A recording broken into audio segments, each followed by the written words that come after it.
Salut tout le monde, vous avez un projet d'étiquette et vous ne savez pas par où commencer. L'étape la plus cruciale, c'est de prendre les bonnes dimensions, prendre les bonnes mesures pour son étiquette. Donc dans cette vidéo, je vais vous guider étape par étape pour que vous puissiez prendre les dimensions du support de votre étiquette pour que le design que vous allez créer soit adapté au support.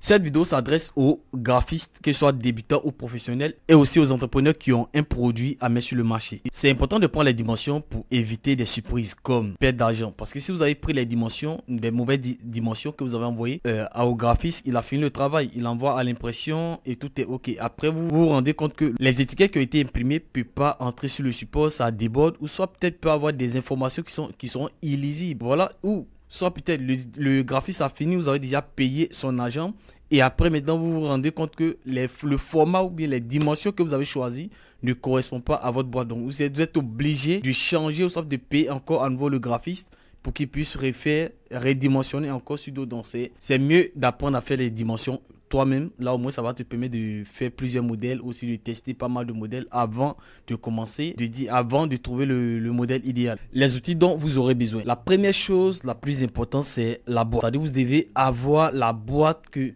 la personne veut mettre l'étiquette dessus. Si c'est le client, par exemple, vous avez déjà la boîte, vous allez maintenant déposer la boîte quelque part. Si tu es le graphiste, que le client ne sait pas comment prendre les dimensions, il doit tout faire pour t'envoyer la boîte dans laquelle il va mettre l'étiquette. Donc il faut avoir le support. La boîte, c'est très important. La deuxième chose, c'est une traceuse. Donc ça va dépendre de quel type de mètre vous avez. Si vous avez une traceuse d'école, il n'y a pas de problème. Si vous avez aussi des mètres pour la couture, il n'y a pas de problème. Ça peut gérer tout simplement. Donc vous devez avoir une traceuse aussi. Et troisième chose, c'est un bloc-notes. Ayez un bloc-notes dans lequel vous allez relever toutes les informations dont vous allez prendre les dimensions. Dans le bloc-notes, n'oubliez pas d'arracher une feuille. Soit peut-être prenez une feuille A4 ou bien une feuille A5. Arrachez une feuille dans le bloc-notes. Et la dernière chose, c'est un stylo, un crayon. Prenez quelque chose pour noter tout simplement. Donc qu'est-ce qui va se passer? Vous allez prendre votre bouteille, c'est-à-dire la boîte dans laquelle vous allez mettre le produit, et vous allez enrouler la feuille autour de la boîte. Et maintenant, à ce niveau, qu'est-ce qui va se passer? Vous allez maintenant déterminer là où l'étiquette doit apparaître en fait. Donc si vous voulez que l'étiquette prenne toute la boîte, vous savez très bien que vous devez enrouler la boîte tout autour de la boîte. Si vous voulez que l'étiquette prenne seulement que la face, vous allez enrouler au niveau de la face. Donc vous allez maintenant prendre le stylo pour délimiter l'endroit où vous voulez ça se limite en fait. Donc par exemple là on parle au niveau de la hauteur et la largeur. Donc au niveau de la hauteur, comme cela, vous allez délimiter. Et au niveau de la largeur, c'est-à-dire sur les deux côtés, en haut, en bas. Et maintenant, au niveau de la largeur, à gauche, à droite. Donc, hauteur, en haut, en bas. Et largeur, à gauche, à droite. Donc, vous délimitez. Voilà, une fois que vous finissez, vous allez finir de délimiter maintenant. Vous allez retirer la feuille maintenant sur la boîte. Une fois que vous retirez la feuille sur la boîte, vous allez prendre votre traceuse maintenant. Et vous allez mesurer la largeur et la hauteur directement sur la feuille. Une fois que vous trouvez... Si ça fait 7 cm, 10 cm sur 14 cm, ou soit peut-être ça fait 20 cm x 2 cm, voilà, c'est toujours la hauteur et la largeur. Donc, à vous de voir. Une fois que vous avez trouvé les dimensions qu'il faut, comme cela, vous allez essayer de bien structurer jusqu'à ce que vous trouviez ce que vous concerne en fait. Donc, il y a plusieurs modèles. On peut avoir des étiquettes circulaires, on peut aussi avoir des étiquettes rectangulaires. Ce que moi, je viens de vous montrer là, c'est étiquette rectangulaire. Maintenant, si c'est circulaire que vous voulez, ce que vous devez chercher, c'est diamètre. Donc, côté diamètre, qu'est-ce qui va se passer? Vous allez juste prendre la feuille, encore une fois, mettre sur la tête, voilà, de la boîte, soit peut-être là où vous voulez créer l'étiquette circulaire. Et maintenant, vous allez déterminer tout simplement peut-être la largeur ou soit peut-être la hauteur.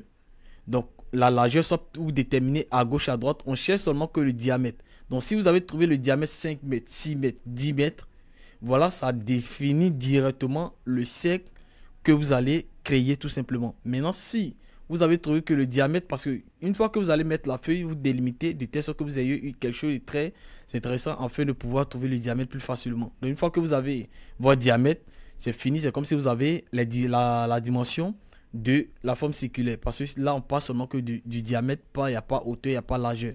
Donc, sur ce côté, il n'y a pas trop de problème, il n'y a pas trop de complicité à ce niveau-là.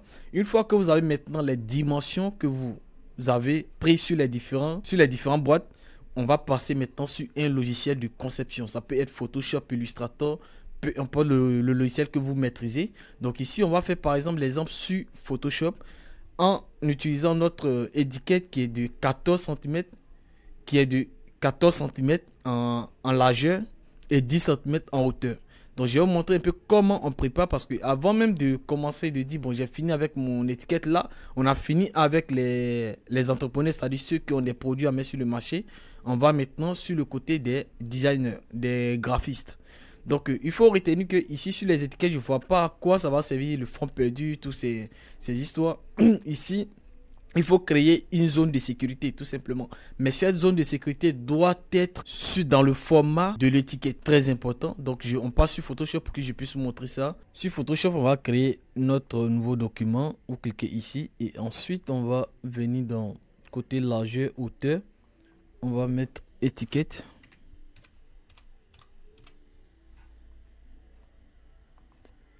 Côté largeur, hauteur. Donc en fonction de ce que vous avez trouvé sur la feuille, quand vous avez pris les dimensions. Donc ici, largeur, je mets 14. N'oubliez pas de mettre celui-là en centimètres, ça va dépendre. Je ne sais pas si vous allez prendre peut-être en millimètres, en pouces, je ne sais pas. Mais en fonction de l'unité que vous avez là-bas, choisissez d'abord l'unité avant d'entrer les différents paramètres. Donc si vous avez fait ça en centimètres, n'oubliez pas de sélectionner d'abord centimètres avant de commencer à entrer les valeurs. Donc ici 14 et là je mets 10 en hauteur. Résolution, on reste sur 300. C'est déjà bon. Donc ça nous donne un truc en paysage. Une fois c'est bon, on va créer. Ok, on a notre dimension qui a été créée ici. Donc là, vous pouvez faire des répartitions. Ça va dépendre de vous. Quand il parle de répartition, on va venir dans affichage. Après, on va faire une nouvelle disposition de repère. Et vous allez diviser votre plan de travail. Donc ici, moi, j'aime diviser par 3 parce que généralement, les étiquettes se présentent par 3 niveaux. Le niveau où ça va afficher, voilà, le logo avec le nom. Et les deux côtés, ici peut-être les ingrédients, ici peut-être la description. Généralement, 2, 3, 4, ça va dépendre de ce que le client va demander. Mais ici, moi, je subdivise toujours en 3 parties. Et au niveau du côté, mettez toujours 50 pixels pour avoir de l'espace juste à côté là. Maintenant, là où je parlais de fond de sécurité, c'est très important, c'est cette partie-là. Donc, vous allez tout faire pour ne pas que les informations importantes puissent dépasser ces lignes-là. N'oubliez pas de mettre 25 pixels, 25 pixels, 25 pixels. À gauche, vous pouvez aller à 50 pixels si vous voulez. Vous pouvez aller à 50 pixels, ça va augmenter un peu encore. 50 pixels. Et ici, 50 pixels. Et là, 50 pixels. Voilà. Donc, ça va faire que ça va vous donner cette ligne-là. Cette partie-là, ne touchez pas. Les informations importantes ne doivent pas toucher cette partie. Donc, tout ce que vous allez faire, ça va passer là, les fonds, ça va déborder. Mais les informations comme les images, le logo, et les informations comme le test, le logo, et c'était des informations qui sont capitales, doivent rester dans cette zone-là, ne doivent pas dépasser ce qu'on appelle la zone de sécurité. Voilà, donc ici aussi, vous avez la possibilité d'augmenter aussi au niveau des rangées ici, voilà, de découper comme cela, voilà. Mais généralement, c'est toujours comme cela. Donc là, vous venez, vous faites la première partie ici, deuxième ici et troisième là. Donc ça donne un truc assez intéressant sur la conception de vos étiquettes. On se retrouve pour une prochaine. Au revoir.